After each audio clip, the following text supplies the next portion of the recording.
Agriculture practices के बहुत हमारे स्टेप्स हैं, जिसमें से हमने 2 स्टेप्स कर लिए हैं, प्रिपरेशन ऑफ सॉइल और selecting and sowing of seeds. ये स्टेप हमने कल कर लिए थे। आज की क्लास में हम लोग करने वाले हैं replenishment of nutrient in the soil, 3rd step, और अगर टाइम बचता है तो 4th स्टेप भी कर लेंगे। ठीक है, तो हम लोग अभी क्या करने जा रहे हैं, 3rd स्टेप, जिसका नाम क्या है, replenishment of nutrient into the soil. ठीक है, देखो रिप्लेनिशमेंट का मतलब क्या होता है, वापस से उसकी मात्रा को पूरा करना। किसकी मात्रा को, न्यूट्रिएंट की।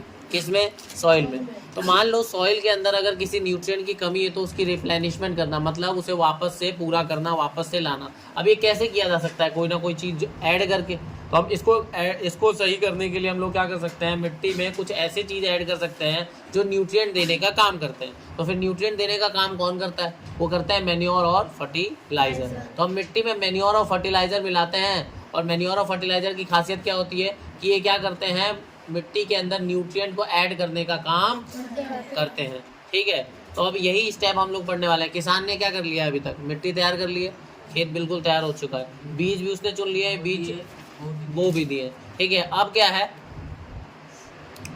न्यूट्रिएंट अगर कोई कमी है, न्यूट्रिएंट मिट्टी में कोई कमी है किसी न्यूट्रिएंट की, तो उसको ऐड करना है। ठीक है, तो हम उसके बारे में पढ़ने जा रहे हैं। तीसरा चरण बोले तो तीसरा स्टेप पढ़ने जा रहे हैं।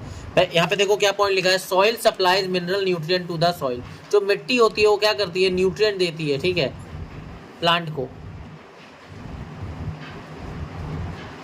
These nutrients are essential for the growth of plants। ये जो न्यूट्रिएंट होते हैं किसके लिए जरूरी होते हैं, प्लांट्स की ग्रोथ के लिए। तो जो मिट्टी होता है वो हमें क्या करते हैं, न्यूट्रिएंट देने का काम करते हैं प्लांट्स को। ठीक है, और जो ये न्यूट्रिएंट होते हैं ये किसकी ग्रोथ के लिए जरूरी होते हैं, प्लांट की ग्रोथ के लिए जरूरी होते हैं। जैसे हमें अच्छी ग्रोथ करने के लिए न्यूट्रिएंट चाहिए, फैट, विटामिन, मिनरल्स वगैरह, ये सारे प्रोटीन्स, ठीक है, कार्बोहाइड्रेट, ये न्यूट्रिएंट चाहिए। वैसे ही प्लांट्स को भी अलग अलग तरह के मिनरल्स और न्यूट्रिएंट्स चाहिए।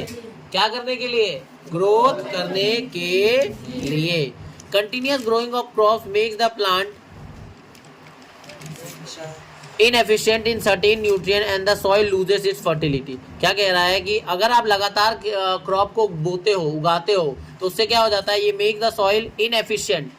इनएफिशिएंट का मतलब क्या होता है, इनएफिशिएंट का मतलब होता है कि वो उसमें कमी हो जाती है मिट्टी में, किस चीज़ की, कुछ न्यूट्रिएंट की कमी हो जाती है, उसकी फर्टिलिटी क्या होती है, कम हो जाती है। मात्र तो समझो, आप एक ही फसल उगाए जा रहे हो बार बार, एक ही तरह की फसल बार बार, मान लो गेहूँ उगा रहे हो हर सीजन गेहूँ, उससे क्या होगा, जो बार बार जो गेहूँ है उसे एक न्यूट्रिएंट चाहिए होता होगा, उस पौधे को ग्रो करने के लिए न्यूट्रिएंट चाहिए होगा, वही न्यूट्रिएंट बार बार इस्तेमाल हो रहा है, लेकिन आप वो न्यूट्रिएंट ऐड नहीं कर पा रहे हो, तो उससे क्या होगा, मिट्टी में उस न्यूट्रिएंट की कमी हो जाएगी।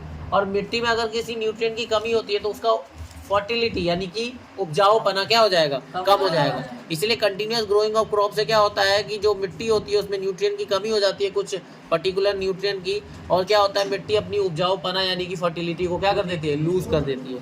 सो the soil nutrient should be replenished from time to time. इसीलिए क्या करना चाहिए, मिट्टी के अंदर जो न्यूट्रिएंट है उसे समय समय पर क्या करना चाहिए, रिप्लेनिश करना चाहिए। रिप्लेनिश मतलब वापस से फुलफिल करना चाहिए। फुलफिल का मतलब वापस से उसे मिट्टी में जोड़ना चाहिए। मेथड, कौन कौन से तरीके हैं क्या करने के लिए, रिप्लेनिशमेंट करने। एक तो नेचुरल मेथड है, मतलब प्राकृतिक तरीके, और दूसरा क्या है, एडिंग मैन्योर एंड फर्टिलाइजर। दूसरा क्या है, मैन्योर और फर्टिलाइजर। या तो आप नेचुरल तरीके अपनाओ, या फिर आप दूसरा तरीका क्या है, मैन्योर और फर्टिलाइजर को खेतों में ऐड कर दो। ठीक है, आगे देखो तो क्या क्या तरीके, नेचुरल में फैलोइंग है, अगला क्या है, क्रॉप रोटेशन है, मिक्स क्रॉपिंग है। ठीक है, ये 3 तरीके हैं नेचुरल मेथड, जिससे आप क्या कर सकते हो, मिट्टी की फर्टिलिटी को बढ़ा सकते हो, मतलब उसमें वापस से न्यूट्रिएंट जोड़ सकते हो, मिट्टी में वापस से न्यूट्रिएंट को ला सकते हो। किन तरीकों से, इन नेचुरल तरीकों से। नहीं तो दूसरा से आसान तरीका क्या है, मैन्योर या फर्टिलाइजर को ऐड करके भी ये काम किया जा सकता है। तो पहले हम लोग नेचुरल मेथड पढ़ते हैं। कौन से नेचुरल मेथड, नेचुरल मेथड किस चीज़ के लिए, न्यूट्रिएंट को रिप्लेनिश करने के लिए। रिप्लेनिश का मतलब वापस से मिट्टी में न्यूट्रिएंट को लाने के लिए। तो नेचुरल मेथड हम एक एक करके पढ़ते हैं। पहला है फैलोइंग। फैलोइंग का मतलब क्या है, land is left uncultivated fallow for 1 or more season. इसमें क्या होता है कि आप ना 1 या 2 सीजन के लिए लैंड को कल्टिवेट ही मत करो, उस पर कुछ भी मत बो। इस वाले तरीके में क्या करा जाता है, जो लैंड है 1 या 2 सीजन के लिए, जो आपका खेत है, जो आपकी ज़मीन है, उसको 1 या 2 सीजन के लिए उस पर क्या करो, कोई भी चीज़ की कल्टीवेशन मत करो, ठीक है, तो उसको ऐसे ही छोड़ दिया जाता है, कल्टीवेशन नहीं करी जाती है। इसके बाद the fallow land regains the nutrient by decomposing और remains of plant and animal. अब क्या है, जो खाली जमीन है उसमें जो भी बचे हुए पौधे होते हैं और जो भी बचे हुए जो जानवर होते हैं जो डेड होते हैं चाहे वो होते हैं, उसको क्या होता है, वो आपस से डिकम्पोज होते हैं। डिकम्पोज मतलब जो सड़ने करने लग जाते हैं और किसमें धीरे धीरे धीरे धीरे क्या हो जाता है, मिट्टी में मिक्स हो जाते हैं। तो उसकी मदद से क्या हो जाता है, न्यूट्रिएंट वापस से मिट्टी में ऐड हो जाता है। तो फेलोइंग वाले तरीके में ये चीज़ होती है। फेलोइंग में क्या होता है, आप 1 या 2 सीजन के लिए उसको छोड़ दो, जो भी प्लांट्स और एनिमल जो भी बचे होंगे उसके अंदर वो डिकम्पोज होंगे। डिकम्पोज मतलब सड़ गल जाएंगे और उसके बाद क्या होंगे, मिट्टी में मिक्स हो जाएंगे। इससे क्या होगा, वापस से न्यूट्रिएंट ऐड हो जाएगा और मिट्टी वापस से थोड़ी क्या हो जाएगी, फर्टाइल हो जाएगी। और उसके बाद आप क्या कर सकते हो, वापस से कल्टीवेशन यानी खेती कर सकते हो। तो ये पहला नेचुरल तरीका है जिससे आप क्या कर सकते हो, न्यूट्रिएंट को वापस ऐड करा पा रहे हो। देख रहे हो, ये तरीका होता है फेलोइंग। फेलोइंग मतलब 1 या 2 सीजन के लिए लैंड को ऐसे ही छोड़ देना, ठीक है, वो अपने आप कर लेगा। कहने का मतलब ये, आपको बस खेती करना छोड़ना होगा 1 या 2 सीजन के लिए। दूसरा है क्रॉप रोटेशन। क्या है क्रॉप रोटेशन का मतलब सुन दो। Crop rotation is the method of growing different crops alternatively on the same field, ठीक है। मतलब क्या है कि आप ना, ये वो तरीका है जिसमें आप क्या करते हो, अलग क्रॉप्स को ग्रो करते हो एक के बाद एक ही खेत पे एक के बाद एक दूसरी क्रॉप को ग्रो करते हो। मतलब आपने इस सीजन कुछ और बो दिया, अगले सीजन कुछ और बो दिया, उससे अगले सीजन कुछ और बो दिया। मतलब एक क्रॉप बोया इस सीजन, अगले सीजन कुछ और क्रॉप बोया, उसके अगले सीजन कुछ और क्रॉप बोया, ठीक है। इससे क्या होता है, ऑल्टरनेटिवली आप क्रॉप को ग्रो करते हो। इससे क्या होता है, न्यूट्रिएंट ऐड होता है। जैसे एग्जाम्पल के तौर पर अगर आप यहाँ पे देखो, for example the farmer grow crops like wheat और barley in the first year. देखो क्या करेगा कि किसान जो है पहले साल में क्या कर सकता है, वीट और या फिर बार्ले की खेती कर सकता है पहले साल में। Followed by growing leguminous plant. उसके बाद क्या कर सकता है, दाल वाले पौधों की खेती कर सकता है, जैसे पी या सोयाबीन की अगले सीजन में। तो पहले सीजन में वो क्या कर ले, वीट या बार्ले को बो दे, और उसके बाद अगले सीजन में पता क्या करे, लेगुमिनस प्लांट को बो दे, जैसे कि मटर और सोयाबीन की खेती कर दे। इससे क्या होगा, जब पहले सीजन आपने गेहूँ बोया, अगले सीजन जब आप लेगुमिनस प्लांट यानी कि मटर या फिर सोयाबीन की खेती करते हो, तो उससे फायदा पता क्या होगा, जो भी नाइट्रोजन के न्यूट्रिएंट है, नाइट्रोजन वगैरह, नाइट्रोजन फिक्सेशन हो जाएगी। क्योंकि आपको पता है कि जो लेगुमिनस प्लांट होते हैं उसमें एक उनकी जड़ों के अंदर, रूट नोड्यूल के अंदर एक बैक्टीरिया रहता है, नाइट्रोजन फिक्सिंग बैक्टीरिया। एग्जाम्पल में राइजोबियम, ये क्या करता है, नाइट्रोजन फिक्सेशन कराता है। नाइट्रोजन एक तरह का न्यूट्रिएंट है, ठीक है, वो उसको फिक्स कराता है मिट्टी के अंदर, जिससे क्या होता है, प्लांट को न्यूट्रिएंट मिलता है और उससे फर्टिलिटी बढ़ती है। This help in the replenishment of soil with nitrogen. इससे क्या होता है, देखो मिट्टी के अंदर नाइट्रोजन की जो कमी है वो क्या हो जाती है, रिप्लेनिश यानी कि पूरी हो जाती है। समझ आया, क्रॉप रोटेशन में समझ आया। आप इस सीजन की जैसे आपने जैसे गेहूं की खेती करी, तो अगले सीजन आप कोई भी लेगुमिनस प्लांट की खेती कर दो। इससे क्या होगा, नाइट्रोजन की न्यूट्रिएंट की कमी पूरी हो जाएगी, क्योंकि nitrogen fixing bacteria leguminous plant के रूट नोड्यूल में मौजूद होते हैं। रूट नोड्यूल मतलब उनकी जड़ों में मौजूद होते हैं, और क्या करते हैं, उसके बदले में नाइट्रोजन को हवा में से उस फॉर्म में बदलते हैं जिसमें प्लांट को जरूरत है उसको इस्तेमाल करने की। इससे मिट्टी में नाइट्रोजन आ जाता है जिसको प्लांट यूज कर लेते हैं, और नाइट्रोजन की जो कमी है, जो न्यूट्रिएंट की कमी, वो पूरा हो जाता है। तो यहाँ पे न्यूट्रिएंट का रिप्लेनिशमेंट हुआ, कौन से मेथड से हुआ, नेचुरल तरीके से, ठीक है। पहला हो गया फॉलोइंग और दूसरा हो गया क्रॉप रोटेशन। इसके बाद है अगला मिक्स्ड क्रॉपिंग। क्या है, in this method 2 or more crops are grown together on the same field. इसमें 2 या 2 से ज्यादा फसलें एक ही फील्ड में उगा दी जाती है।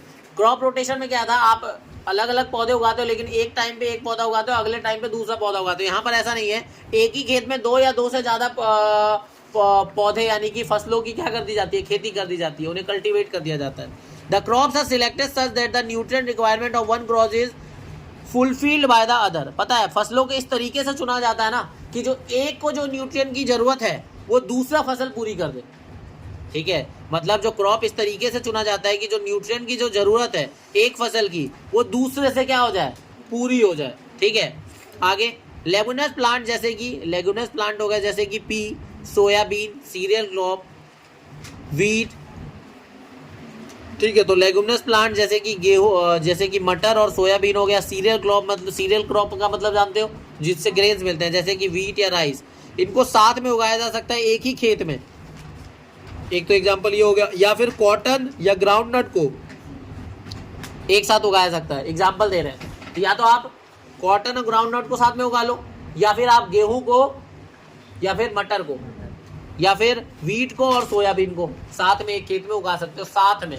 क्रॉप रोटेशन में क्या था, इस सीजन आप गेहूं की अगर खेती करो तो अगले सीजन में आप लेगुमिनस प्लांट की खेती करो। इसमें ऐसा नहीं है, इसमें कह रहा है कि साथ में कर दो, एक ही टाइम पे एक ही वक्त में एक ही खेत में क्या कर दो, दोनों पौधों को कुछ पार्ट में ये और कुछ पार्ट में ये, कुछ पार्ट में ये मतलब कुछ पार्ट में गेहूं बो दो, कुछ पार्ट में लेगुमिनस प्लांट बो दो, जैसे मटर, सोयाबीन, पी या सोयाबीन हो गया। समझ आई बात, ये बोला इसमें, ठीक है। इसके बाद है मैन्योर एंड फर्टिलाइजर। तो अगला आ गया ना, देखो पहले तो नेचुरल मेथड था जो हमने तीनों पढ़ लिया, इसके बाद है by adding manure and fertiliser. तो अगला टॉपिक है मैन्योर और फर्टिलाइजर को ऐड करके, ठीक है। तो आइए समझते हैं मैन्योर फर्टिलाइजर क्या होता है। आपको नेचुरल तरीके समझ आ गए, न्यूट्रिएंट को वापस से मिट्टी में लाने के नेचुरल तरीके समझ आ गए, फॉलोइंग क्रॉप रोटेशन और मिक्स्ड क्रॉपिंग, तीनों समझ आ गया, एग्जांपल के साथ आगे समझ। इसके बाद आता है मैन्योर और फर्टिलाइजर ऐड करके कैसे हम लोग न्यूट्रिएंट की कमी को पूरा कर सकते हैं। तो आइए समझते हैं, ठीक है।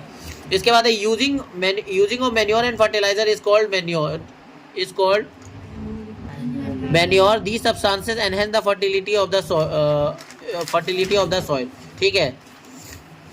देखो यूजिंग ऑफ सब्सटेंस मतलब ऐसे सब्सटेंस जिसको आप इस्तेमाल करते हैं और इससे होता क्या है, सॉइल की जो फर्टिलिटी है वो क्या होती है, बढ़ती है। सॉइल की फर्टिलिटी क्या होती है, बढ़ती है, ठीक है।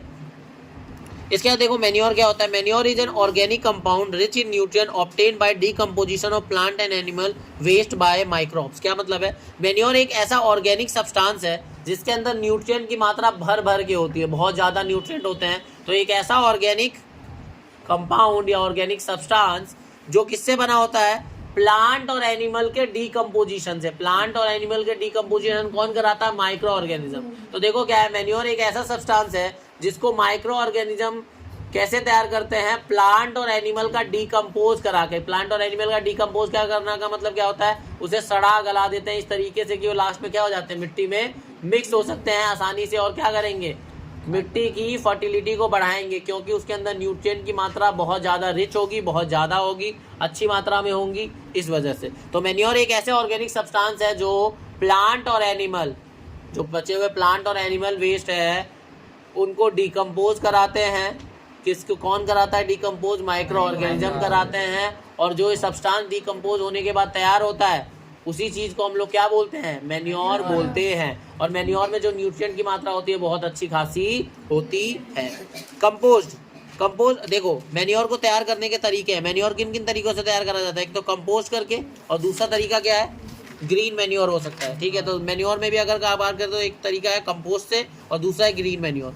तो compost is prepared by the decomposer. Compost कैसे तैयार करा जाता है, देखो compost is prepared by the decomposition of farm and domestic organic waste material like animal excretion, faecal matter of human beings, sewage waste, weeds, dry leaves etcetera in a compost pit. देखो compost तैयार करने के लिए मतलब देखो आप जो manure है ये कंपोस्ट के तरीके से कैसे तैयार कर सकते हो। आप जो फार्म और डोमेस्टिक मतलब जो पालतू जानवर हैं, ठीक है, जो भी आपके फार्म का, आपके घर का जितना भी वेस्ट मटेरियल है, जैसे कि एनिमल का जो वेस्ट हो गया, एनिमल जो वेस्ट रिलीज कर रहा है उसका फीकल मैटर हो गया, जैसे गाय का गोबर या कोई और जानवर है तो उसका जो भी वेस्ट है, ठीक है। इंसानों का हो गया वेस्ट मैटर, सीवेज वेस्ट हो गया, सीवेज समझते हो, तो इंसान अपना सीवेज में कचरा छोड़ देता है उसे कहते हैं सीवेज वेस्ट। वीड्स मतलब जो अनवांटेड प्लांट्स होते हैं वो हो गया। ड्राई लीव्स हो गए, जो पत्ते गले हुए पत्ते हैं वो हो गए, या कि घरों से निकलने वाले जो सब्जियों के छिलके हैं, फलों के छिलके, ये सब, इन सबको लो एक गड्ढे में डालो और क्या कर दो, उसको ढक दो। कुछ टाइम के बाद क्या होगा, उसका वो सारा जो वेस्ट है वो डिकम्पोज होकर क्या किस में कन्वर्ट हो जाएगा, मैन्योर में। और फिर उस मैन्योर को आप निकालो और खेतों में डाल दो और इस्तेमाल करो, ठीक है। तो ये तरीका है मैन्योर को तैयार करने का। इस तरीके को हम लोग क्या बोलते हैं, कंपोस्ट। क्या बोलते हैं, compost. The process of producing compost is called composting. देखो कंपोस्ट तैयार करना क्या कहलाता है, कंपोस्टिंग। तो इस तरीके से मैन्योर तैयार करने के तरीके को हम लोग क्या बोलते हैं, कंपोस्टिंग कहते हैं। तो कैसे होता है समझ गए, जितना भी वेस्ट मटेरियल प्लांट का, एनिमल का, उसको लो इकट्ठा करो, उसको एक जगह एक गड्ढे में डालो और क्या करो, उसके कुछ टाइम के बाद क्या करेंगे, माइक्रो ऑर्गेनिज्म उसका डिकम्पोजिशन करा के किस में बदल देंगे, मैन्योर में बदल देंगे। इस प्रोसेस को हम लोग क्या बोलते हैं, कंपोस्टिंग कहते हैं, ठीक है। इसके बाद है और a biological process in which microorganism decompose organic waste to produce manure. ठीक है, देखो कंपोस्टिंग का ये तो सिंपल डेफिनेशन है कि कंपोस्ट तैयार करना कंपोस्टिंग होता है। इसकी एक और डेफिनेशन क्या है कि एक ऐसा प्रोसेस जिसमें माइक्रो ऑर्गेनिज्म क्या करते हैं, ऑर्गेनिक मैटर को क्या करते हैं, डिकम्पोज करा के मैन्योर बनाते हैं। इसको भी हम लोग क्या बोलते हैं, कंपोस्टिंग। क्या बोलते हैं, तो कंपोस्टिंग किया तो ये डेफिनेशन लिखो, नहीं तो ये डेफिनेशन लिखो। समझ आई बात? अगर वन वर्ड में आया तो ये देख लेना, दोनों का आंसर कंपोस्टिंग होगा। तो कंपोस्टिंग एक ऐसा प्रोसेस है जिसमें क्या होता है, जो भी ऑर्गेनिक वेस्ट है उससे मैन्योर बनाया जाता है डिकम्पोजिशन करके। इस प्रोसेस को हम लोग क्या बोलते हैं, कंपोस्टिंग। आगे, compost is rich organic nutrient not in some essential nutrients NPK, nitrogen, phosphorus, potassium. ठीक है, ये आपका क्या होता है, इनऑर्गेनिक न्यूट्रिएंट होता है। ठीक है, जैसे कुछ एसेंशियल न्यूट्रिएंट जैसे कि एनपीके हो गया, नाइट्रोजन, फॉस्फोरस और पोटेशियम, इन सब में ये रिच होता है क्या हमारा, कंपोस्ट। क्या, कंपोस्ट। कंपोस्ट में सारे आपके काम के न्यूट्रिएंट्स मौजूद होते हैं। कंपोस्ट एक तरह का क्या है, मैन्योर ही तो है, इसके अंदर आपके अच्छे न्यूट्रिएंट्स मौजूद होते हैं। तो आपको समझ आया, मैन्योर को आप कंपोस्ट वाले तरीके से तैयार कर सकते हो, प्रोसेस को कंपोस्टिंग कहते हैं। इसके बाद आता है ग्रीन मैन्योर। अब ये ग्रीन मैन्योर क्या होता है, इसको समझते हैं।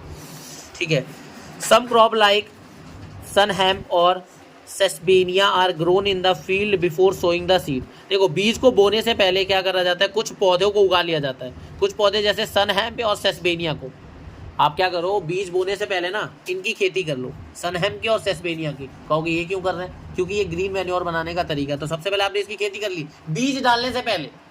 अगर आप ग्रीन मैन्योर ऐड करना चाहते हो तो आपको क्या करना पड़ेगा, बीज बोने से पहले ये दूसरा काम करना पड़ेगा। क्या, कि आप सन हेम्प जो पौधा है वो, या सेस्बेनिया जो पौधा है उसको क्या कर लो, खेतों में उगा लो, उगा लिया। इसके बाद they are then ploughed back into the soil when seedling are young. ठीक है, इसको क्या करेंगे, फिर से इसका प्लफिंग कर देंगे। ठीक है, जैसे ही इसके क्या होंगे, सीडलिंग जो होंगे छोटे छोटे रहेंगे, मतलब इनके जैसे ही पौधे छोटे छोटे आपको दिख रहे होंगे, इसका क्या कर दो, प्लफिंग कर दो। इससे होगा क्या, जितने भी पौधे वो क्या होंगे, मिट्टी में मिक्स हो जाएंगे अच्छे से।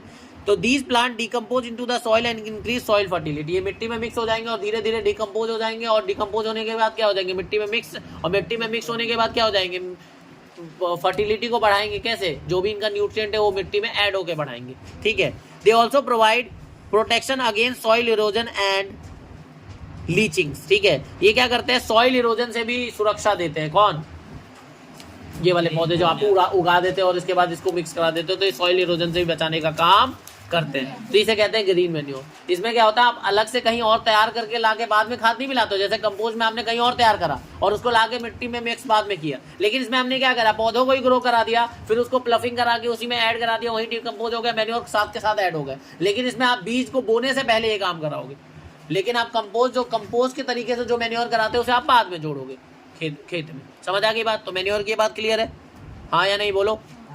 ठीक है, तो यहाँ तक क्लियर है ना?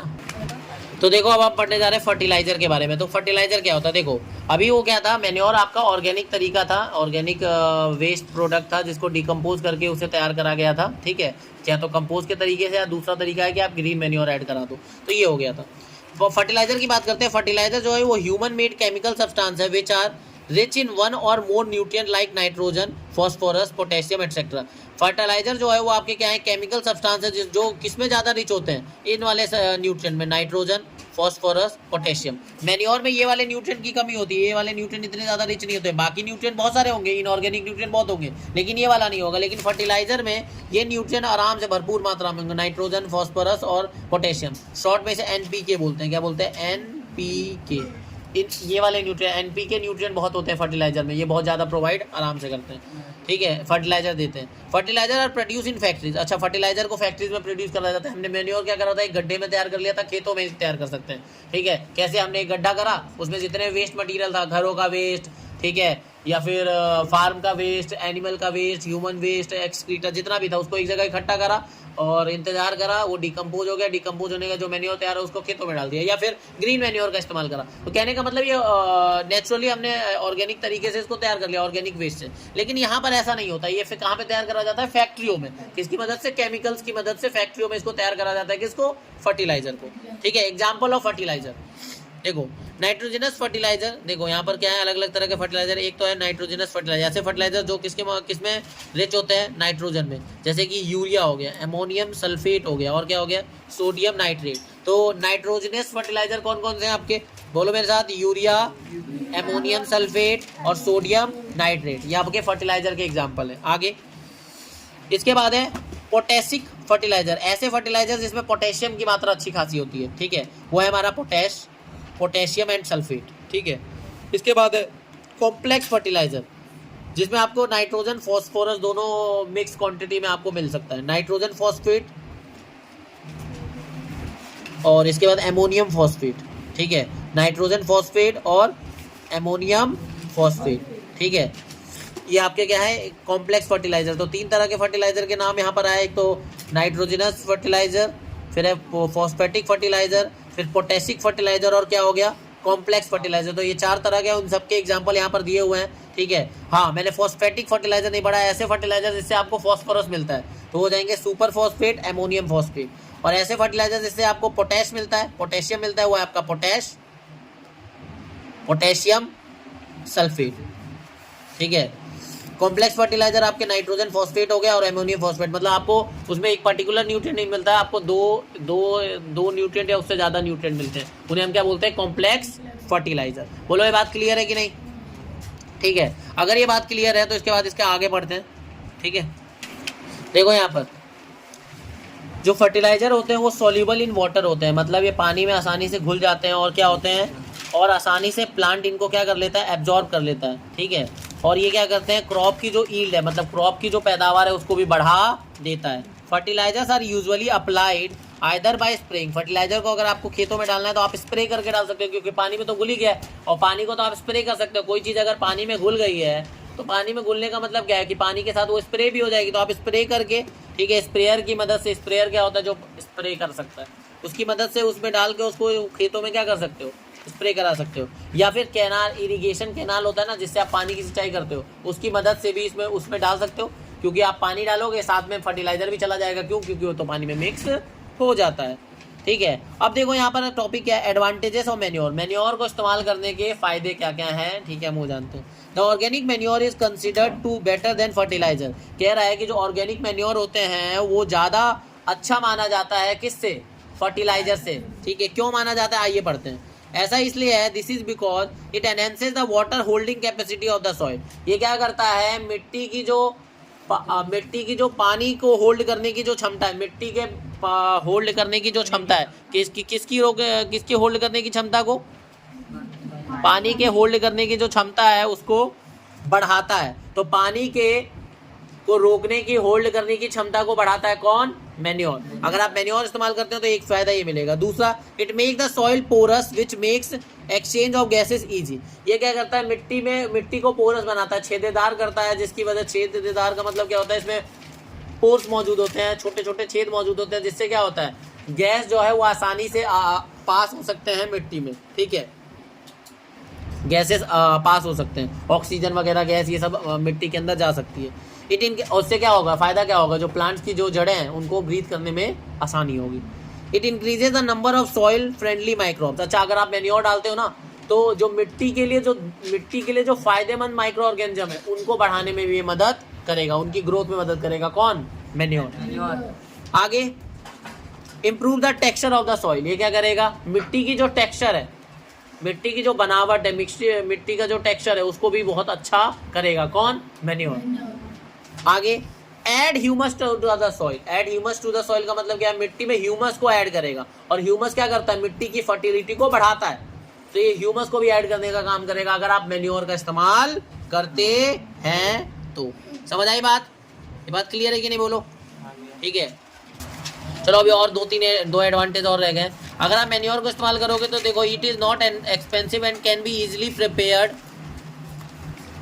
From waste in the farm, ठीक है। ये एक तो सबसे बड़ी बात, इतना महंगा नहीं होता, और इसको ना आप आसानी से तैयार कर सकते हो फार्म के अंदर ही, खेतों में ही आप तैयार कर सकते हो, ठीक है। किससे, वेस्ट मटेरियल से, आपको कुछ भी नहीं लगाना, आपके लिए खर्चा कम है, बस आप इसको खेतों में ही तैयार कर सकते हो, बस आपको वेस्ट मटेरियल इकट्ठा करना है, कंपोस्ट बनाना है, उसमें मैन्योर तैयार हो जाएगा, ठीक है। It does not cause water pollution, सबसे बड़ी बात ये वाटर पॉल्यूशन नहीं करता, पानी को गंदा नहीं करता, ठीक है, वो वाटर पॉल्यूशन नहीं करता। मतलब मान लो जैसे बारिश हुई, पानी खेतों से बहते हुए उसमें गए, तो फर्टिलाइजर में तो केमिकल होते हैं, वो केमिकल ही क्या होंगे, आगे जाके नदियों में तालाबों में मिक्स होंगे। लेकिन इसमें तो कोई केमिकल ही नहीं होता ना, सब वेस्ट मटेरियल होता है, सब ऑर्गेनिक वेस्ट मटेरियल होता है। तो जब उसमें जब कोई केमिकल है ही नहीं तो पानी को गंदा भी तो नहीं करेगा, तो पानी को दूषित भी नहीं करता है, पानी को गंदा भी नहीं करता है। कौन? मैन्योर। तो मैन्योर को इस्तेमाल करने के फायदे हैं। डिफरेंस हम अभी पढ़ रहे हैं, लेकिन उससे पहले हम लोग पढ़ रहे हैं फर्टिलाइजर के घाटे क्या क्या हैं। अगर फर्टिलाइजर को आप इस्तेमाल करते हो तो उसके घाटे क्या क्या हैं। आपने मैन्योर के इस्तेमाल करने के फायदे पढ़े, अब फर्टिलाइजर को इस्तेमाल करने के पहले घाटे पढ़ो। ठीक है। Modern agriculture depends greatly on the chemical fertiliser. Excessive use of fertiliser greatly increases the crop yield. कह रहा है कि जो आज का जो एग्रीकल्चर है, मॉडर्न एग्रीकल्चर है, वो किस पे ज़्यादा डिपेंड हो गया है? केमिकल फर्टिलाइजर पे डिपेंड हो गया है। मतलब आज हम खेतों में ज़्यादातर क्या इस्तेमाल करते हैं? फर्टिलाइजर करते हैं। Excessive use of fertiliser greatly increases the crop yield. ज़्यादा इस्तेमाल करने से फर्टिलाइजर का क्या होता है? आपकी जो है क्रॉप यील्ड क्या होती है? बढ़ती है। But when fertiliser get washed off through the irrigation, लेकिन इरिगेशन करने की वजह से, जब आप सिंचाई करते हो तो उसकी मदद से जो फर्टिलाइजर है, जब वो बहते हैं या बारिश की मदद से जो बहते हैं, और जब आसपास की वाटर बॉडी जैसे नदियों तालाबों में जाते हैं तो वो उसको क्या करते हैं? गंदा करते हैं। माना कि फर्टिलाइजर डालने से फसल की जो पैदावार है वो बढ़ती है, सारे न्यूट्रिएंट उसको मिलते हैं, ये बात इसका एडवांटेज है। लेकिन इसका घाटा भी है साथ में। क्या घाटा है, क्या डिसएडवांटेज है? कि जब इरिगेशन या फिर जब पानी की मदद से, जब आपके खेतों में से जो पानी बह के जाता है वो आसपास के तालाबों नदियों, हाँ, जब बारिश बह आता है पानी उसमें से बह के आसपास के नदियों तालाबों में जाता है, तो साथ में वो केमिकल को भी तो लेके जाता है, क्योंकि फर्टिलाइजर जो है वो पानी में मिक्स हो जाते हैं। अगर वो पानी में मिक्स हो जाते हैं तो पानी के साथ तो वो कहाँ पहुंच जाएंगे? नदियों में, तालाबों में। और क्या करेंगे? वहां के एनवायरमेंट को, वो वाले लेक को, तालाब को, उन सबको क्या करेंगे? गंदा करेंगे। ठीक है। आगे इसकी वजह से वाटर पॉल्यूशन होता है। The polluted water is unfit for human consumption. और ये जो इंसानों के लिए क्या है? अनफिट है, इसको इस्तेमाल नहीं किया जा सकता। It even kills the aquatic animal such as fish. यहाँ तक ये पता है, जो पानी में रहने वाले जो जानवर है उनको भी मार सकता है, जैसे कि फिश हो गई। Fertiliser are non biodegradable. Fertiliser जो है वो नॉन बायोडिग्रेडेबल है। बायोडिग्रेडेबल क्या होते हैं?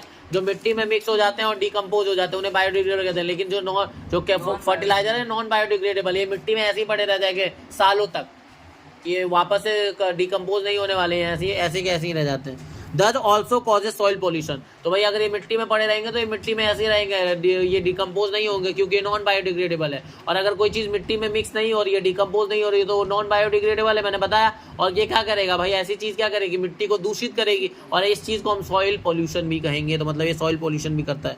To maintain the fertility of the soil, excess use of fertiliser should be avoided and use of manure should be promoted. अगर आप मिट्टी की फर्टिलिटी को लंबे समय तक मेंटेन करके रखना चाहते हो तो आप जो ज़्यादा फर्टिलाइजर इस्तेमाल कर रहे हो उसको कम करो और मैन्योर के इस्तेमाल को बढ़ाओ। ठीक है, जिससे क्या होगा? जो मिट्टी की फर्टिलिटी है लंबे समय तक बनी रहेगी। माना कि फर्टिलाइजर को इस्तेमाल करने से पैदावार बढ़ती है, इंस्टेंट रिजल्ट मिलते हैं, लेकिन उसके लॉन्ग टर्म में घाटे हैं। लॉन्ग टर्म में पॉल्यूशन होगा, वाटर पॉल्यूशन, सॉइल पॉल्यूशन। ठीक है, उसके बाद हेल्थ की जो दिक्कत होगी वो अलग है, क्योंकि यही खेतों में जो केमिकल की मदद से तैयार हो रहा है वही आप खाओगे, उसी की वजह से आपको प्रॉब्लम होगी, अलग अलग तरह की बीमारियां पैदा होंगी, एक्वेटिक एनिमल्स मरेंगे। ठीक है, अगर वाटर पॉल्यूशन होगा तो वाटर, ड्रिंकिंग वाटर अगर उसी रिवर या उससे जाता तो आप वही पानी पियोगे, तो आपको क्या होगा? अलग अलग तरह की बीमारियां होने के चांस हैं। ठीक है, तो यहाँ पर ये हो जाता है आपका क्या? Disadvantage of using fertiliser. अब हम लोग पढ़ते हैं क्या? डिफरेंस। ठीक है, इसके डिफरेंस पढ़ते हैं। आइए, सबसे पहले फर्टिलाइजर मैन्योर में डिफरेंस क्या है? सबसे पहले नेचर कैसा है? These are inorganic salt. ये नेचुरल ऑर्गेनिक सॉल्ट सब्सटेंस होते हैं। देखो, ये नेचुरल ऑर्गेनिक सब्सटेंस है और ये क्या है? हमारे इनऑर्गेनिक सॉल्ट है। ठीक है, ऑर्गेनिक का मतलब जो आपका लिविंग ऑर्गेनिज्म के वेस्ट वगैरह से बनाया जाता है, और इनऑर्गेनिक मतलब जो केमिकल्स की मदद से तैयार करा जाता है। These are prepared in factories. इसको फैक्ट्रीज में तैयार करा जाता है, प्रिपरेशन। और इसकी प्रिपरेशन क्या होती है? इसकी प्रिपरेशन खेतों में होती है। किसकी मदद से? एनिमल वेस्ट, ह्यूमन वेस्ट और प्लांट का जो वेस्ट होता है उसका डिकम्पोजिशन करने से इसकी प्रिपरेशन होती है। और इसका प्रिपरेशन कैसा होता है? केमिकल की मदद से होता है। कहाँ पे? फैक्ट्रियों में। और ये कहाँ पे होता है तैयार? फील्ड में होता है, खेतों में। आगे humus. These do not add any humus to the soil. ये क्या करता है? जो फर्टिलाइजर है ये कोई ह्यूमस ऐड नहीं करता मिट्टी में, लेकिन वही मैन्योर जो है वो क्या करता है? बहुत सारा ह्यूमस ऐड करता है। ठीक है, amount of nutrient present. These are rich in plant nutrient like nitrogen, phosphorus and potassium. अगर फर्टिलाइजर की बात करें तो कौन से न्यूट्रिएंट में सबसे ज्यादा रिच होते हैं? नाइट्रोजन, फॉस्फोरस और पोटेशियम। तो फर्टिलाइजर ये न्यूट्रिएंट देते हैं, लेकिन it contain less amount of essential plant nutrient. लेकिन अगर इसमें बात करें ना, तो मैन्योर में ना इतने ज़्यादा प्लांट न्यूट्रिएंट नहीं होते हैं। इतने ज़्यादा प्लांट न्यूट्रिएंट मतलब जैसे नाइट्रोजन, फॉस्फोरस, पोटेशियम इसमें भर भर के मिल रहा था, इसमें उतने नहीं मिलेंगे मैन्योर में। ठीक है, मिलेंगे लेकिन उतने नहीं मिलेंगे। These are very costly. अगर बात करें कॉस्ट की, तो फर्टिलाइजर बहुत महंगे होते हैं। ठीक है, इट इज़ नॉट एक्सपेंसिव, ये महंगे नहीं होते हैं। ठीक है, अब अगर आप ये खरीदने जाओगे तो 400, 500, 800, 900, 1300 की बोरी आती है। अगर सरकार सब्सिडी ना दे तो ये 1300, 1500 रुपये की बोरी आती है एक फर्टिलाइजर की। यूरिया की खरीदने जाओ या कोई और फर्टिलाइजर तो इतने की आती है। सरकार सब्सिडी दे देती तो ये 300, 400 की पड़ती है जहाँ पे भी गाँव में मिलती है। तो मैं बता रहा हूँ तुम्हें, तो ये महंगा होता है फर्टिलाइजर। लेकिन मैन्योर जो है खेतों में तैयार कर रहे हो वेस्ट मटेरियल से, अरे वेस्ट को किससे, वैसे भी लोग वेस्ट फेंक देंगे, तुम लाओ उससे मैन्योर तैयार कर लो। ठीक है, इसके बाद है एग्जाम्पल है इसका यूरिया और पोटैश, और इसका एग्जाम्पल है सन हेम्प और सेस्बेनिया। ठीक है, बताया ना, सन हेम्प और सेस्बेनिया हो गया। ठीक है, तो इसके डिफरेंस बिटवीन होंगे। बताओ इसमें कोई डाउट है? तो यहाँ तक मैंने आपको पूरा कौन सा रिप्लेनिशमेंट ऑफ सॉइल पूरा कंप्लीट करा दिया। एक बार मैं आपको क्विक समराइज करा देता हूँ। ठीक है, क्विक समराइज में मैं आपको क्या बता दे रहा हूँ, क्या क्या मैंने रिप्लेनिशमेंट ऑफ सॉइल में मैंने आपको क्या बताया। देखो, जो भी मिट्टी के अंदर न्यूट्रिएंट है उसका आना बहुत ज़रूरी है। क्योंकि एक टाइम के बाद आप अगर लगातार खेती करते हो तो न्यूट्रिएंट की कमी हो जाती है, तो उन न्यूट्रिएंट को वापस लाना जरूरी है। उनको आप कैसे ला सकते हो? नेचुरल तरीके, जैसे कि फैलोइंग करके खेतों को 1 या 2 सीजन तक खाली छोड़ दो। वो क्या करेंगे, जो प्लांट और एनिमल वेस्ट बचा है उसको डिकम्पोज करा के न्यूट्रिएंट को वापस ले आएंगे। ठीक है, क्रॉप रोटेशन में क्या करोगे, आप इस सीजन किसी एक फसल की खेती कर दो, जैसे गेहूं की कर दो, और अगले सीजन आप किसी लेगुमिनस प्लांट को बो दो। मतलब ऐसे प्लांट जिसके रूट नोड्यूल में बैक्टीरिया रहते हैं जो नाइट्रोजन को फिक्स कराते हैं, या नाइट्रोजन के न्यूट्रिएंट की आपस से रिप्लेनिशमेंट हो जाएगी।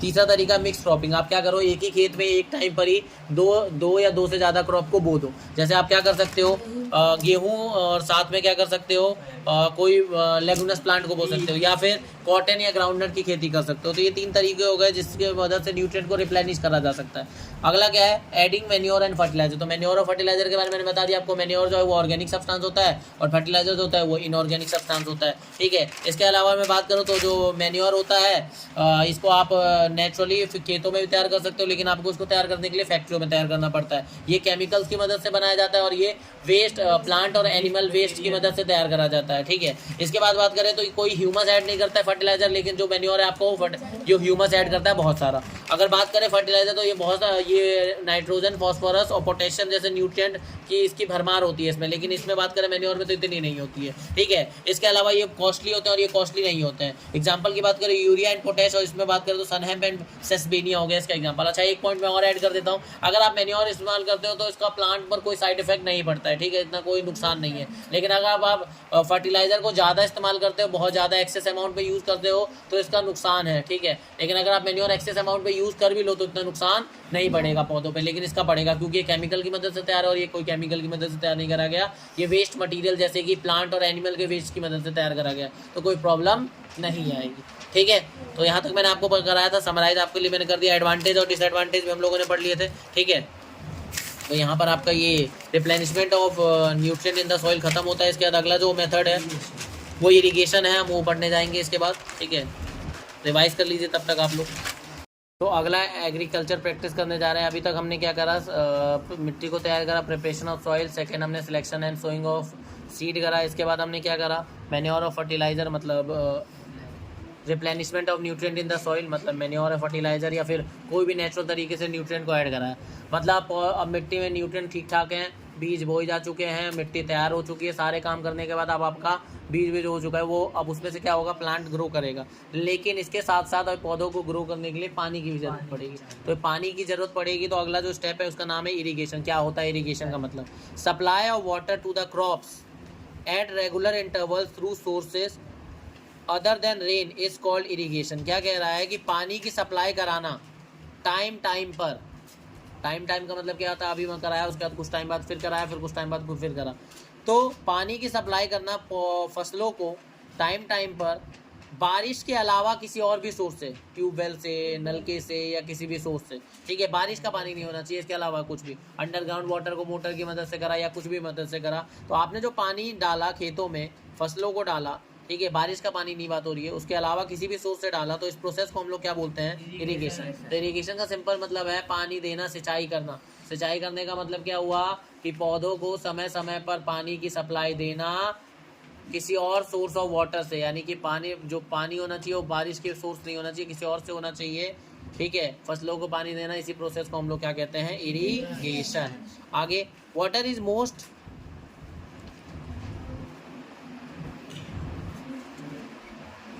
Substance that supports life, most important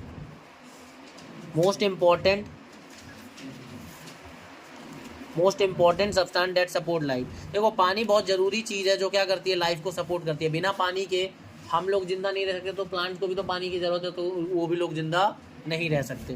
plant contain 90% water and still they need water due to following reason. Plant में 90% पानी होता है, तब भी उन्हें और पानी की ज़रूरत होती है। किन कारणों से for proper growth and development of fruit, seeds and flower. किस लिए पानी की ज़रूरत होती है उन्हें? अच्छी ग्रोथ के लिए, और फलों की, बीजों की और फूलों की अच्छी डेवलपमेंट हो सके, अच्छा विकास हो सके, इसलिए पानी की ज़रूरत होती है। Water is by the roots of water is absorbed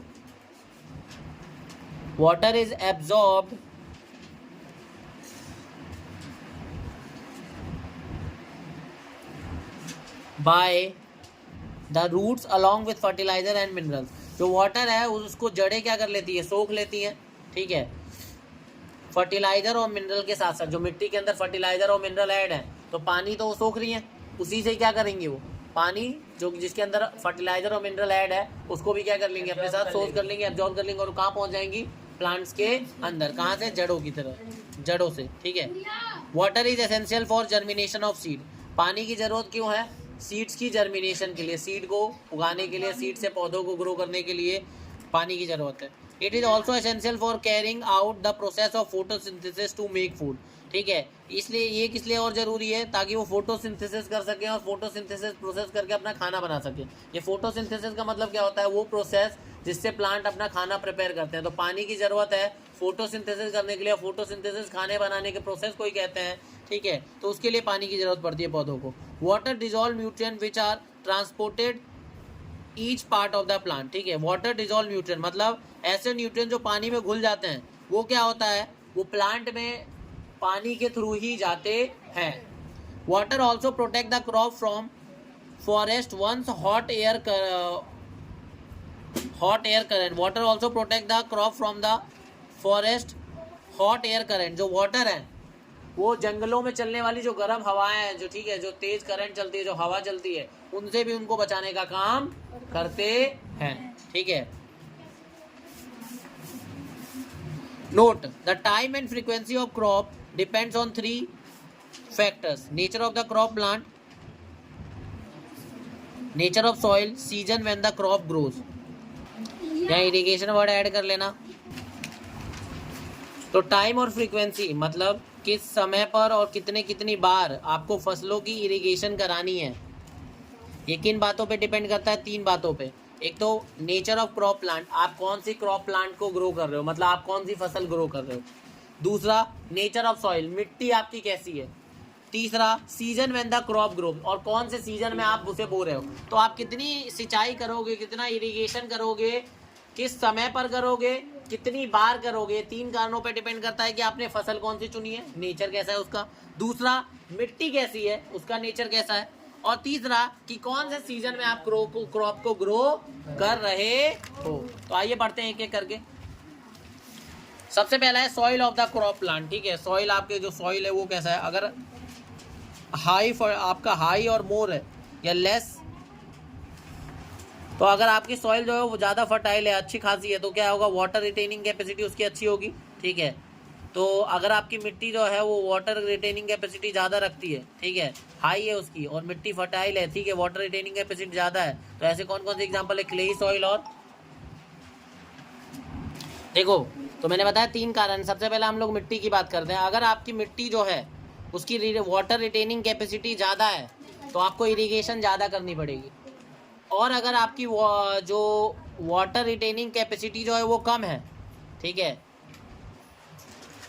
less water retaining capacity, तो आपको जो इरिगेशन वो क्या करनी पड़ेगी, कम करनी पड़ेगी, ठीक है। मतलब आपको उतना पानी नहीं, अगर वो पानी होल्ड ही नहीं कर सकता ज़्यादा समय तक, तो आपको पानी कम ही देना चाहिए, ठीक है। लेकिन अगर आपकी वाटर रिटेनिंग कैपेसिटी मतलब पानी को होल्ड करने की क्षमता ज़्यादा है तो ऐसी मिट्टी में आपको ज़्यादा इरिगेशन कराना है, और ऐसी मिट्टी जिसमें कम है उसमें कम इरिगेशन कराना है। इसके बाद एग्जांपल है किन मिट्टी में क्लेई सॉइल जो है वो ज़्यादा उसकी रिटेनिंग कैपेसिटी होती है, लेकिन ना गुड WRC का मतलब क्या होता है, वाटर रिटेनिंग कैपेसिटी। तो क्लेई सॉइल में जो होता है वाटर रिटेनिंग कैपेसिटी अच्छी होती है, ठीक है। तो हम इसलिए क्लेई सॉइल में हम लोग क्या करते हैं, ज़्यादा इरिगेशन करवाते हैं। लेकिन अगर वही बात करें सैंडी सॉइल में तो इसकी रिटेनिंग कैपेसिटी कम होती है, ठीक है, बैड रिटेनिंग कैपेसिटी होती है, तो हम इसमें इरिगेशन क्या होता है, कम ही कराते हैं। समझ आई बात है, इसमें कम इरिगेशन करने की जरूरत है। इसके बाद आता है क्रॉप बेस्ड। अब क्रॉप कैसी है, अगर आपकी क्रॉप जो है वो खारिफ है, अगर आपकी खारिफ क्रॉप है तो उसमें आपको पता है कि पानी जो है वो ज़्यादा देना पड़ेगा, ठीक है। लेकिन अगर आपकी राबी क्रॉप है तो आपको जो पानी है वो क्या देना पड़ेगा, कम। तो ज़्यादा पानी की जरूरत होती है किन फसलों में, जो अगर वो खारिफ है, लेकिन कम पानी की जरूरत होगी अगर वो क्या है, हमारी राबी क्रॉप है, ठीक है। अब सीजन की बात करें तो सीजन पे देखो कैसे इरिगेशन डिपेंड कर रहा है। अगर आप कोई पौधे को गर्मियों में बो रहे हो तो उस केस में और सर्दियों में बो रहे हो, दोनों केस में आपको इरिगेशन की जो मात्रा है वो अलग अलग होगी, इंटरवल और टाइम जो है वो अलग अलग होगा। कैसे, frequency of irrigation is higher. अगर आप समर में बो रहे हो तो जो इरिगेशन है वो ज़्यादा होगा, फ्रीक्वेंसी मतलब आपको बार बार पानी देना पड़ेगा, क्योंकि जो ज़्यादा इवेपोरेशन होता है सर्दियों में मतलब गर्मियों में, इसलिए आपको बार बार क्या देना पड़ेगा, उसको पानी देना पड़ेगा। लेकिन अगर वहीं मैं बात करूँ सर्दियों में तो जो फ्रीक्वेंसी होगी वो क्या होगी, लेस होगी। Due to increase role of evaporation, ज़्यादा इवेपोरेशन होने की वजह से जो मिट्टी में से है और जो लीव्स में से जो है वो पानी ज़्यादा इवेपोरेट होता है, इसकी वजह से पानी जल्दी सूख जाता है, तो इसलिए पानी बार बार ज़्यादा देना पड़ता है। तो आपकी जो इरिगेशन की जो फ्रीक्वेंसी होगी वो ज़्यादा होगी, किसमें, सर्दियों के जो पौधे आप गर्मियों में बोगे यानी समर सीजन में, और जो पौधे आप सर्दियों में बोगे उसकी फ्रीक्वेंसी क्या होगी, कम होगी, आपको ज़्यादा बार पानी देने की जरूरत नहीं पड़ेगी। अब बात आती है इरिगेशन के अलग अलग मेथड्स की, ठीक है। देखो यहाँ दो मेथड्स बहुत पॉपुलर है, पहले के भी मेथड्स हैं जो ओल्ड तरीके के मेथड है उससे भी इरिगेशन कराया जाता था, मैं आपको दिखाता हूँ। देखो अगर मैं मेथड की बात करूँ तो ये दो तरह का होता है, एक तो होता है ट्रेडिशनल मेथड और एक होता है क्या,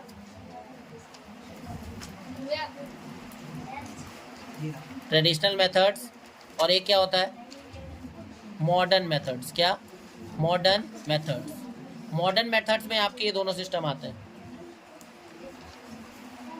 ड्रिप सिस्टम और स्प्रिंकलर सिस्टम। और मैं बात करूँ अगर ट्रेडिशनल मेथड की, तो ट्रेडिशनल मेथड में पता है आपके कौन कौन से सिस्टम आते हैं। देखो एक आता है मॉट या पुली सिस्टम, ये होता है आपका मॉट और पुली सिस्टम, ठीक है, जहाँ पर आप ऐसे ये पुली लगा देते हो और उसकी मदद से पानी को खींचते हो और क्या करते हो, यहाँ से खेतों में डाल देते हो। दूसरा है चेन पंप। चेन पंप में कुछ इस तरीके से होता है, दिख रहा है आपको, यहाँ पे आपका ऐसे पुली लगा हुआ है, साथ में चेन सिस्टम है, और ये क्या करेगा, बाल्टी ऐसे घूमती रहेगी, पानी ये उठाता रहेगा और ऐसे क्या करता रहेगा, ये डालता रहेगा। यहाँ अगर आप ध्यान से देखो ना तो ये नीचे तक में रहता है, नीचे तक में ऐसे उठा के पानी को क्या करता है, नीचे कुएं में से पानी को लाता है और यहाँ पर ऐसे डालता जाता है, ठीक है, ये अंदर कुएं तक जा रहा है ये, ठीक है। तो इसको हम लोग क्या बोलते हैं, चेन पंप। इसके बाद अगला है ढेकली।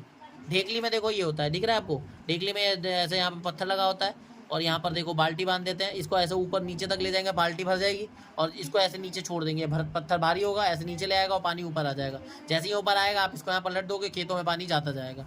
इसके बाद है अगला राहत या लीवर सिस्टम। राहत और लीवर सिस्टम में क्या होता है, ये बैल ऐसे घूमती रहती है, ये बैल घूमती रहती है तो ये चलता रहता है और ऐसे ना कुएं में से जो देखो पानी ऐसे निकलता रहता है और साइड में क्या होता है, गिरता रहता है और खेतों में जाता रहता है। इस तरीके को क्या अलग बोलते हैं हम लोग, राहत बोलते हैं। ये सारे तरीके पुराने समय में इस्तेमाल होते थे, और कहोगे आज के टाइम पे इस सिस्टम क्यों नहीं इस्तेमाल होते हैं, क्योंकि ये टाइम कंज्यूमिंग है और लेबर कंज्यूमिंग है। टाइम भी ज़्यादा लगता है और लेबर भी ज़्यादा लगती है। पहले के टाइम के हिसाब से बहुत बढ़िया तरीके थे, लेकिन आज के मॉडर्न टाइम के हिसाब से आपको कौन सा सिस्टम अपनाना पड़ता है, दो तरीके हैं मॉडर्न मेथड्स में, एक है आपका ड्रिप सिस्टम और एक आपका स्प्रिंकलर सिस्टम। तो आइए पढ़ते हैं ड्रिप और स्प्रिंकलर सिस्टम के बारे में, ठीक है।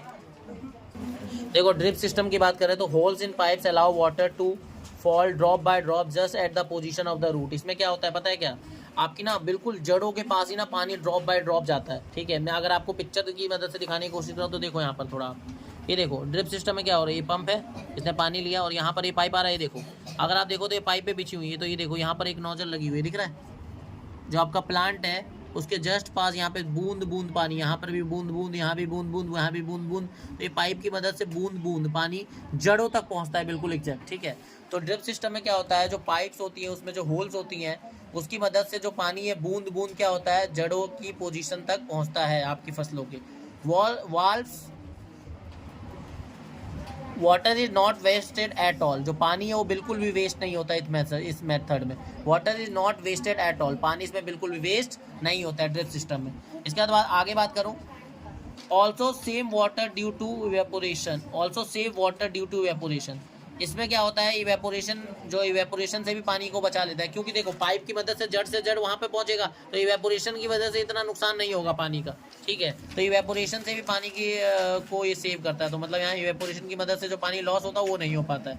आगे, called as boon in those region where less water is available, उन एरिया के लिए तो ये वरदान है, उन एरिया के लिए तो ये सिस्टम क्या है, ये वाला मेथड क्या है, वरदान साबित हो जाता है, जहाँ पानी कम मौजूद होता है। क्योंकि जहाँ पानी कम मौजूद है तो वहाँ पानी नुकसान करने के लिए उसमें पानी नहीं है, तो उन एरिया के लिए तो एक तरीके से क्या है, वरदान है। तो आप ड्रिप सिस्टम समझ गए, जहाँ पर आपके पाइप की मदद से जो होल होते हैं वहाँ पर वो जड़ों तक बूंद बूंद करके क्या कराते हैं, पानी पहुँचाते हैं, ठीक है। और इससे पानी बचता है, अच्छा तरीका है उन एरिया के लिए जहाँ पर पानी की कमी मौजूद रहती है।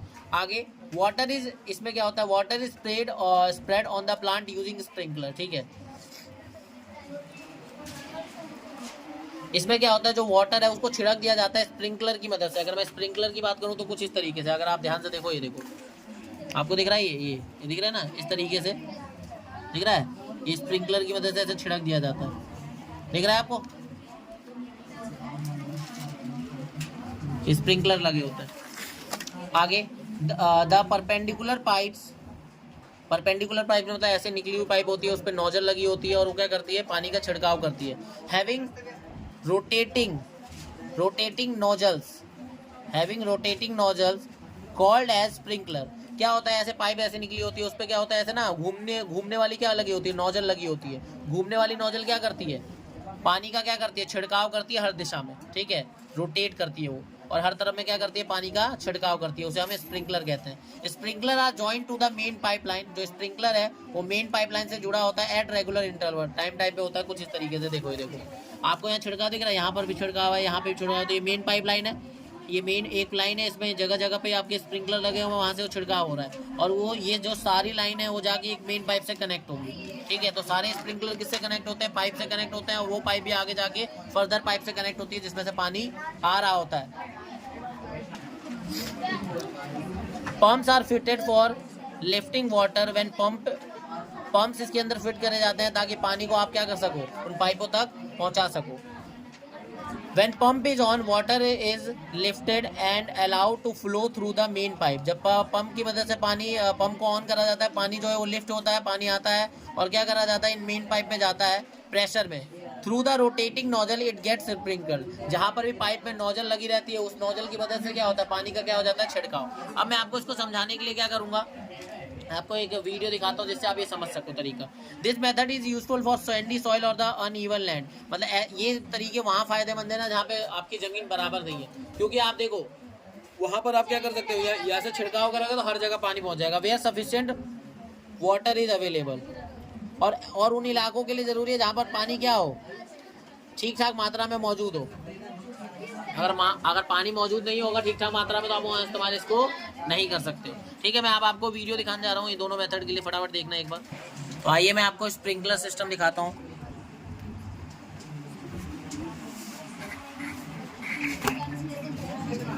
ये देखो, ये मेन पाइप है, इसके साथ ये परपेंडिकुलर पाइप, इस मेन पाइप के साथ ये परपेंडिकुलर है ना, और इसके ऊपर ये देखो नोजल लगा हुआ है, दिख रहा है आपको, ये नोजल लगा हुआ है ना, ये रोटेट कर रहा है ना नोजल, ये आपको दिख रही है, नोजल लगा हुआ है, ये नोजल आपको दिख रही है, ये आपकी मेन पाइप है, ये नीचे जो जा रही है, इस मेन पाइप से एक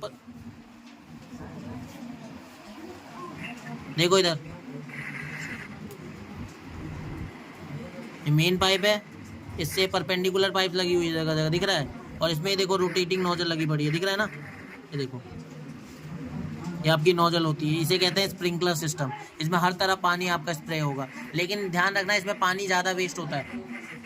और वहीं ड्रिप इरिगेशन की अगर बात करें तो उसमें पानी, तो मैं आपको ड्रिप सिस्टम की एनिमेशन दिखा देता हूँ, देखो ध्यान से। ये आपका ये सेटअप है, ये मोटर है, यहाँ पर ये देखो मेन पाइप है, उसकी मदद से अलग अलग पाइपें बिछी हुई हैं, ये आपके प्लांट्स आपको दिख रहे हैं, और उसके साथ में जहाँ प्लांट्स है ना वहाँ पर जगह जगह पे क्या लगी हुई है वो चीज़ें, ठीक है, ध्यान से देखो। ये पंप हो गया, वाल्व लगे हुए, सारी चीज़ें लगी हुई हैं, ठीक है। ये देखो दिख रहा है, ये पाइप बिछी हुई है और उस पाइप के साथ साथ क्या है आपका, वहाँ पर जगह जगह होल्स होंगे और ये आपके प्लांट लगे ना, उस होल्स के थ्रू आपके पाइप जाएंगे, मतलब उस होल्स के साथ साथ आपके ड्रॉप बाय ड्रॉप पानी गिरेगा।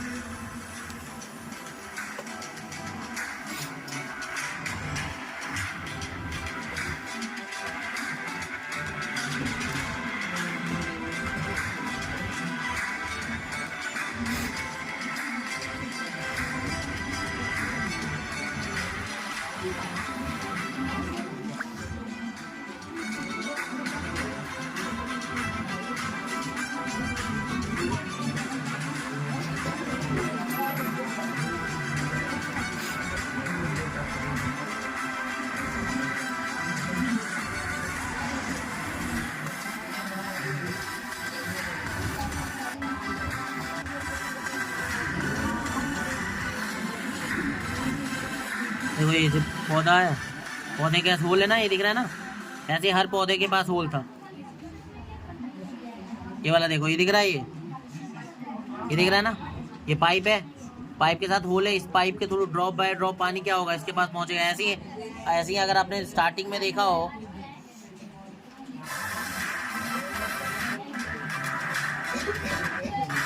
ये देखो, अगर आप ये पौधे दे रहे हो तो इस पौधे के जस्ट बगल में क्या होगा, एक होल होगा हर जगह, और यहाँ पे ड्रॉप बाय ड्रॉप पानी क्या करेगा, गिरता रहेगा जब पानी उसमें से जाएगा। तो इस तरीके में क्या होता है, पानी ज़्यादा वेस्ट नहीं होता, लेकिन वो स्प्रिंकलर वाले में क्या होता है, पानी ज़्यादा वेस्ट हो रहा होता है। ठीक है, तो ये आपके तरीके हैं, ये आपका इरिगेशन हो गया। मैंने आपको ट्रेडिशनल मेथड भी बता दिया और मॉडर्न मेथड बता दिया। इसके बाद एक टॉपिक रह जाता है आपका, वो है सोर्सेस ऑफ इरिगेशन।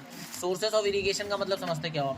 सोर्स का मतलब क्या होता है, कहीं जहाँ से भी आपको कोई चीज़ मिलती है, और इरिगेशन मतलब पानी का सप्लाई कराना वो उसको पौधों को, उसे हम कहते हैं सोर्सेस ऑफ इरिगेशन।